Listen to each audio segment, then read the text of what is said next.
एक बार की बात है, भगवान विष्णु और माँ लक्ष्मी एक समय पृथ्वी पर भ्रमण कर रहे थे। इंद्र देवता की कृपा से पृथ्वी लोक पर वर्षा हो रही थी, जिसके कारण भगवान विष्णु और लक्ष्मी भ्रमण करने में कठिनाइयों का सामना कर रहे थे। उसी समय माँ लक्ष्मी को एक कुटिया दिखाई दी। वे दोनों साधु रूप में उस कुटिया के शरण लेने पहुंच गए। कुटिया में एक स्त्री थी। द्वार पर साधु और साध्वी को देखकर बहुत प्रसन्न हुई। उसने दोनों को सादर पूर्वक घर में बुलाया और सेवा भाव से जलपान कराया। भोजन के उपरांत वह स्त्री शयन का प्रबंध किया। भगवान विष्णु और माँ लक्ष्मी शयन करने चले गए। कुछ समय बाद उसका पति आया। तब उस स्त्री ने अपने पति से कहा, स्वामी आज घर में कुछ खाने के लिए नहीं है। आपके बिना मैंने आपके हिस्से का भोजन साधु और साध्वियों को करा दिया है और शयन के लिए अपना बिस्तर दे दिया है। आज रात हम घर के बाहर बैठकर बिता लेंगे। उसके पति ने कहा, अतिथि का सम्मान कर तुमने बहुत अच्छा किया। चलो बाहर सोने चलते हैं, कहीं हमारे कारण इनकी नींद खराब ना हो। तभी दोनों बाहर चले जाते हैं और एक स्थान पर बैठकर रात बिता रहे होते हैं और बरसात तेज हो रही होती है। और जब सुबह साधु और साध्वी उनसे विदा लेने लगे तो साध्वी बनी लक्ष्मी जी ने लक्ष्मी व्रत के बारे में बताया और कहा कि इस व्रत के करने से तुम्हारी सारी दरिद्रता दूर हो जाएगी। स्त्री ने यह व्रत किया और उसकी कुटिया सुंदर महल बन गई। उसके साथ ही धन धान्य से ढेर लग गए। यही व्रत अपने गांव की स्त्रियों को कहा। इस प्रकार सभी माँ लक्ष्मी की कृपा होने लगी। सुखवीर फौज ने नया भरते हुआ सुखवीर के घर में उसकी पत्नी राधिका और एक छोटी बहन थी। सपना एक दिन राधिका ने सुखवीर से कहा, आपकी छुट्टियां खत्म होने वाली हैं। अपनी छोटी बहन सपना के लिए कोई अच्छा सा लड़का देखकर उसकी शादी पक्की कर देते हैं। यह सुनकर सुखवीर बोला, उसके लिए मैं अपनी मौसी से बात कर लूंगा। वह एक लड़का बता रही थी, कल हम उसे देखने चले जाएंगे। बस सही रहा तो इस साल अब सपना की भी शादी कर लेंगे। तब तक कुछ पैसे भी जोड़ लूंगा। अगले दिन भी लड़का देखने जाते हैं। उन्हें लड़का पसंद आ जाता है और कुछ ही दिनों में सपना की शादी भी हो जाती है। सपना वो अपने पति आनंद के घर पहुंच जाती है। वहाँ शुरू से ही उसे परेशान किया जाने लगा क्योंकि वह फौजी की बहन थी, इसलिए उसके ससुराल वालों को ज्यादा दहेज नहीं मिलाता है, इसलिए वो उससे भला बुरा कहते रहते थे।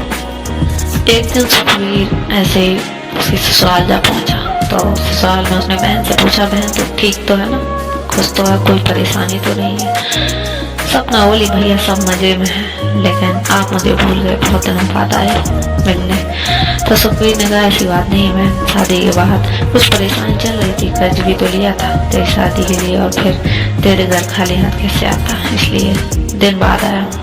यह सुनकर सपना रोने लगी, भैया मुझे पता होता तो आपको इतनी परेशानी होगी तो मैं शादी ही नहीं करती। यह सुनकर सुखवीर हंसने लगा और बोला, तो साल जाते ही बड़ी हो गई है, बड़ी बातें करने लगी है, चिंता मत कर, मैंने सारा कर्ज उतार दिया है, अब किसी बात की चिंता नहीं है। और हाँ, कल मैं वापस जा रहा हूँ, मेरी छुट्टियाँ भी खत्म हो गई हैं। तब सपना ने कहा, भैया रक्षाबंधन पर तो आओगे ना, मैं आपका इंतजार करूँगी।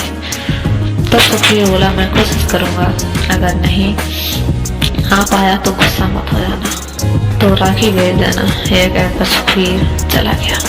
उसके जाने के बाद सपना की सास ने पूछा, बहू तेरा भाई कुश्ती कर गया है या खाली हाथ चला गया? सपना बोली, माँ जी भैया सबके लिए कपड़े लाए थे, लेकिन उनके पास पैसे नहीं है, वे बड़ी मुश्किल से शादी का कर्ज उतार पाए हैं। यह सुनकर सपना की सास बोली, यह सब तो बहाना है, सुन अगर रक्षाबंधन पर तेरा भाई आने कहे तो उसे कह देना, या तो 10,000 रुपये लेकर आए, वरना भूल कर भी राखी बनवाने ना आए। यह सुनकर सपना रोने लगी। कुछ दिन बाद रक्षाबंधन का दिन आया। सपना तैयार होकर भैया का इंतजार करने लगी। दोपहर को सपना के गांव का एक लड़का सपना के ससुराल पहुंच गया और बोला, सपना तुम्हारे भैया आने वाले हैं, तुम्हारी भाभी चाहती हैं जब वे आए तो तुम घर पर रहो, इसलिए मैं तुम्हें लेने आया। यह सुनकर सपना ने अपनी सास से पूछा। उनकी सास ने कहा, चली जाओ, लेकिन वापस आए तो 10,000 रुपये लेकर ही आना, नहीं तो हमेशा अपने भाई के घर रह लेना। सपना बिना कुछ बोले अपने घर जा दिया। शाम के समय सुखबीर घर आता है। यह देखकर सपना और राधिका बहुत खुश हो जाते हैं। सपना सुखबीर को राखी बांधती है, पूरा घर खुशियों से भर जाता है। 2 दिन बाद सुखबीर सपना से कहता है, बहन अगर तू कहे तो मैं तुझे अपनी ससुराल छोड़ के आ जाऊँ, नहीं तो नई नई शादी हुई है, वो लोग कहेंगे कि तू घर जाकर बैठ गई। यह सुनकर सपना रोने लगी और रोते रोते सारी बात सुखबीर को बता दी। यह सुनकर सुखबीर को बहुत बुरा लगा। उसने अपनी बहन से कहा, कोई जरूरत नहीं है वहाँ जाने की, सपना वहाँ रहने लगती है। कुछ दिन बाद सपना की सास और उसका पति आनंद वहाँ पहुँच जाता है। आनंद सुखबीर के पैर पकड़ लेता है। पूछने पर वह बताता है, न जाने कैसे 10,000 रुपये वाली बात गांव में फैल गई और एक फौजी की बहन ने दहेज मांगने के कारण पूरे गांव ने हमारा बहिष्कार कर दिया। हमसे बहुत बड़ी भूल हो गई, हमें माफ़ कर दीजिए। तभी सपना की सास बोली, बेटी मुझे माफ़ कर दो, मैं पैसों के लालच में हमें अंधा बना दिया। तो इस फौजी की बहन है जो दिन रात हमारी रक्षा के लिए अपनी जान देते हैं। मैं तुझे कभी परेशान नहीं करूँगी। यह सुनकर सुखबीर बहुत खुश होता है और अपनी बहन को खुशी खुशी विदा कर देता है।